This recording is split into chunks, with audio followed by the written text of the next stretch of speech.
तो hello friends and welcome to my YouTube channel.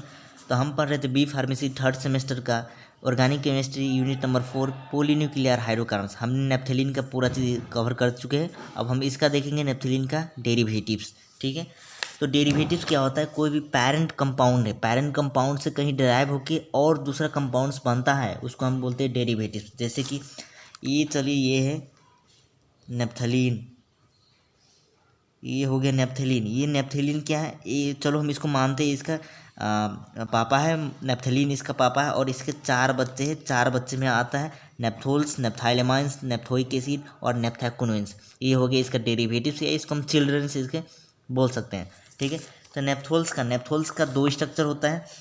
मैंने पहले ही नेमिंग में बता दिया था। अगर कोई भी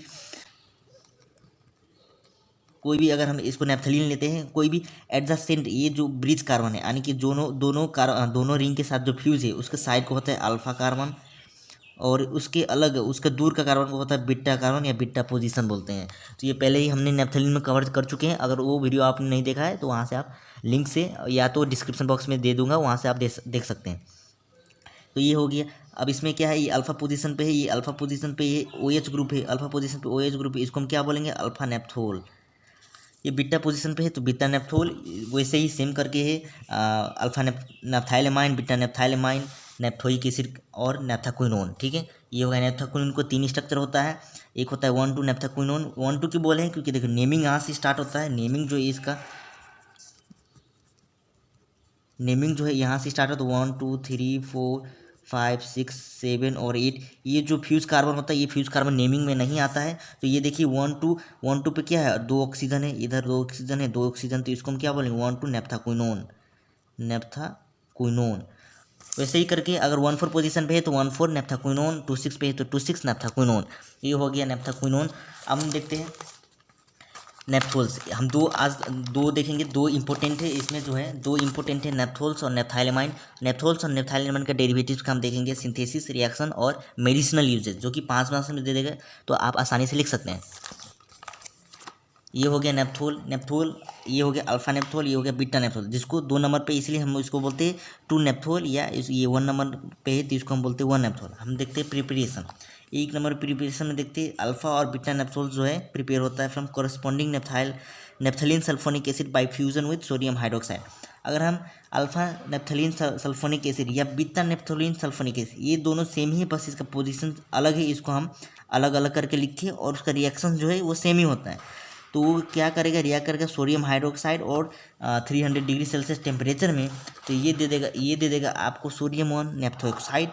इसमें ONA है, जो है ONA वो जाके अटैच होगा और ये सल्फ्यूरिक एसिड जाके निकल जाएगा, H2SO4 जाके निकल जाएगा। और उसको हम फिर से अगर एसिडिफिकेशन करते हैं हाइड्रोलाइसिस यानी कि वाटर के प्रेजेंस में, ये देगा अल्फा नेप्थोल। और अगर वही कंपाउंड अगर बीटा पोजीशन पे है तो इसको हम बोलते हैं बीटा नेप्थलीन सल्फोनिक एसिड। तो सेम चीज़ अल्फा के ही जैसे प्रोडक्ट देगा, मगर वो देगा बीटा पोजीशन पे, तो बीटा ये हो गया बीटा नेप्थोल।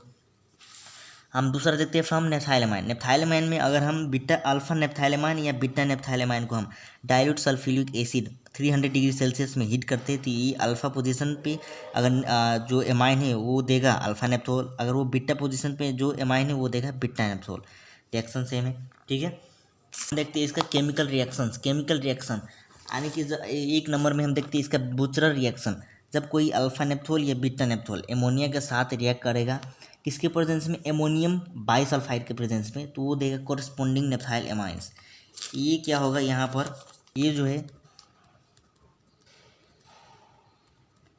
ये जो है नेप्थोल, अल्फा नेप्थोल जो एमोनिया के साथ रिएक्ट करेगा इसके प्रेजेंस में, एमोनियम बाइसल्फाइड के प्रेजेंस में 150 डिग्री सेल्सियस और प्रेशर में तो ये क्या देगा आपको? देगा ये NH2 यानी कि अल्फा नेप्थाइलेमाइंस। इसमें क्या होगा? ये NH2 जाके अटैच होगा और ये H प्लस NH2 माइनस होता है, ये H प्लस ये OH को लेके भाग जाएगा और ये बना देगा वाटर।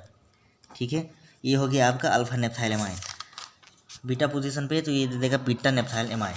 अब इसको देखते हैं दूसरा reaction with benzene diazonium salt. लोगों को पता है कि अगर ये बेंजीन के रिंग में अगर ट्रिपल बॉन्ड N और Cl है तो इसको हम क्या बोलते हैं? Benzene diazonium chloride.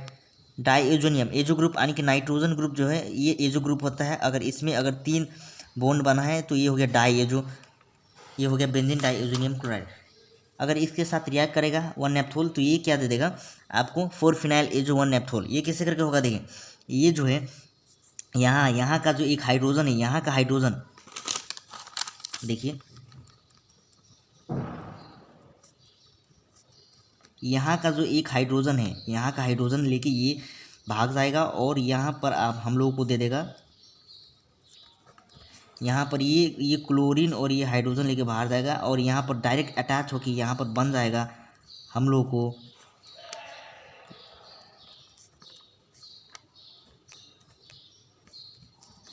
को यहाँ पर बन जाएगा 4 फिनाइल एजो 1 नेप्थोल। ठीक है, यहाँ पर ये हाइड्रोजन Cl को लेकर भाग जाएगा और बना देगा HCl और यहाँ पर डायरेक्ट ये कंपाउंड जाके जुड़ जाएगा इस हाइड्रोजन पे और ये बना देगा हमारा 4 फिनाइल एजो 1 नेप्थोल। दूसरा वही है, दूसरा पोजीशन पे अटैच करेगा। अब यूजेस जो अल्फा नेप्थोल होता है वो डिटेक्शन ऑफ कार्बोहाइड्रेट और कोबाल्ट और कार्बोहाइड्रेट को पता लगाता है। जो बीटा नेप्थोल होता है वो स्किन रिलेटेड डिसऑर्डर को ठीक करता है, ट्रीटमेंट में यूज़ होता है एंटीसेप्टिक के रूप में। अल्फा नेप्थोल और बीटा नेप्थोल जो बोथ है उसका इंटरमीडिएट है, वो डाई प्रिपरेशन में बहुत महत्वपूर्ण होता है। ये हो गया नेप्थोल का यूजेज। अब हम देखते हैं दूसरा डेरिवेटिव नेप्थाइलमाइंस। नेप्थाइलमाइंस में अगर एमाइनो ग्रुप ऐड हो जाता है अल्फा पोजीशन में तो इसको हम बोलते हैं अल्फा नेप्थाइलमाइन। अगर वही बीटा पोजीशन में तो इसको हम बोलेंगे बीटा नेप्थाइलमाइन। हम इसको प्रिपरेशन में देखते हैं। 1 नंबर प्रिपरेशन में देखते हैं बुचरर रिएक्शन। हमने पहले ही देखा था अल्फा नेप्थोल को रिएक्शन में देखा था कि यहाँ से अल्फा नेप्थोल का हम रिएक्शन में देख रहे थे कि यहाँ से नेप्थाइल एमाइन बन रहा है। अगर एमोनिया के साथ रिएक्ट कर रहा है एमोनियम बाइसल्फेट के प्रेजेंस में तो ये देता है अल्फा नेप्थाइल एमाइन। यही हम उधर लिख देंगे प्रिपरेशन में, यही इसका हो गया ये प्रिपरेशन में सेम है। यानी कि अल्फा नेप्थोल एमोनिया के साथ रिएक्ट करेगा तो NH2 जाके अटैच होगा और ये हाइड्रोजन इधर का H हाइड्रोजन और इधर का OH बना के वाटर बना देगा और ये दे देगा अल्फा नेप्थाइल एमाइन। ठीक है, दूसरा देखते हैं हम इसका रिडक्शन, यानी कि फ्रॉम 1 नाइट्रोनेप्थलीन कमर्शियल मेथड है ये।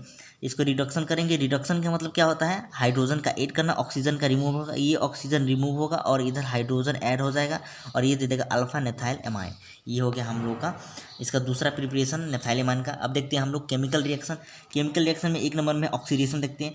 अगर हम कोई अल्फा या बीटा नेप्थाइल एमाइन लेते हैं KMnO4 के प्रेजेंस में और इसको हम ऑक्सीडाइज करते हैं तो ये ऑक्सीडेशन में क्या होता है, ऑक्सीजन ऐड होगा और ये दे देगा आपको पैथालिक एसिड।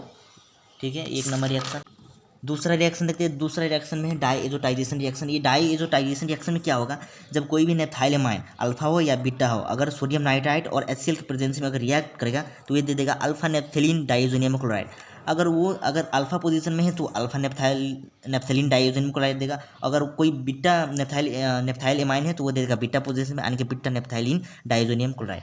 जो डाईएजोनियम क्लोराइड होता है अल्फा का हो या बीटा का, वो बाकी कंपाउंड्स को प्रिपेयर करने में मदद करता है। जैसे कि इसको हम हाइड्रोलाइसिस करेंगे तो ये देगा नेप्थोल। इसको हम अगर पोटेशियम आयोडाइड के प्रेजेंस में रिएक्ट करेंगे तो ये देगा 1 आयोडोनेप्थलीन।